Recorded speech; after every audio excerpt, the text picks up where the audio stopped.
pa umuupang tensyon kay Maggie Wilson.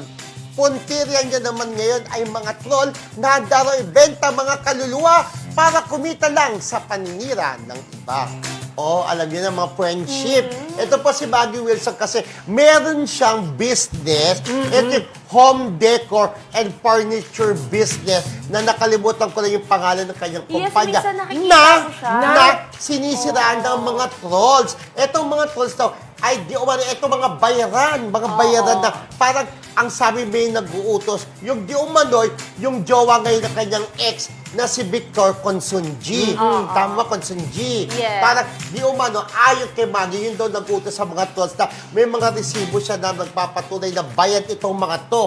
Pero sabi niya, hinahamon niya, magpakita kayo, napatnayin na bayad kayo dahil ako may mga katibay or else ididimanda ko kayo. Sabi ni Maggie Wilson, talagang merong naninira sa kanyang business.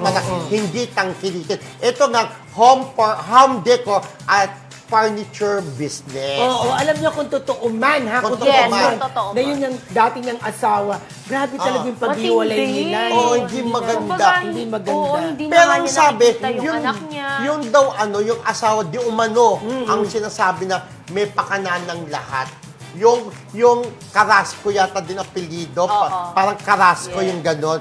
Rachel. Oh, Yes, Rachel. Rachel Carrasco. Yan ang mismo galing kay Maggie Wilson, di ba? Oo, Talagang matindi hanggang ngayon. Di pa Pero sila. if ever, di pa naman confirmed, Wala di ba? pa to? daw napapatunayan na Oo, talaga wala pang si napapatunayan. Rachel, Oo. kung totoo man, di ba? Pero yan sinasabi ni Maggie Wilson. Pero ang hirap nga naman nun on her part, di ba to, na imagine, di mo na nga nakakasama yung anak mo, and then pati yung business mo na source din syempre ng income niya. Although alam naman natin na may mayaman naman din si Maggie Wilson. Pero syempre, di ba parang nandoon tayo na wala ng personalan, di ba? Negosyo lang. Oo. Kaya rin syempre, di ba, pagka once ang business mo ay tinira o sinira, parang maano rin tao magdodouble ng isip.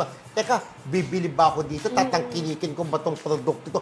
Yung iba kasi naniniwala eh. Oo. Kapag Yes. ka anong sinabi mo, pinaniniwala. Ay, wag niyo yung tangkilikin ng ganun. Ay, Charles. Nakakasira sa business, Parang no? nakakalungkot. Oo. Totoo talaga yun. Di ba? Talaga. Pero yun sana nga, kung talagang may katibayin siya, di yun, magkita sila sa korte. At Sa mga- sana, itong si Maggie Wilson, matapos ng mga problema Yes. niya. Oo. Ang tagal-tagal na niya, na. Correct, sana. Ibig sabihin nga lang, kung totoo man yung mga yan, hindi nga naging maganda yung hiwalay nila Victor Consunji, no? Tapos meron pang involved. Tapos meron pang sinasabi yata, itong team, si Team yung di umano, Team Connor. yun yung ano naman kay Maggie Wilson na jowa niya na parang third party naman sa hiwalayan nila ni Victor na di umano, kaya dinimanda naman siya adultery, di ba? Yes. Para gaya Tom Connor. Connor ba yun? Yes, Team Connor. Team Connor rather. Alam mo na.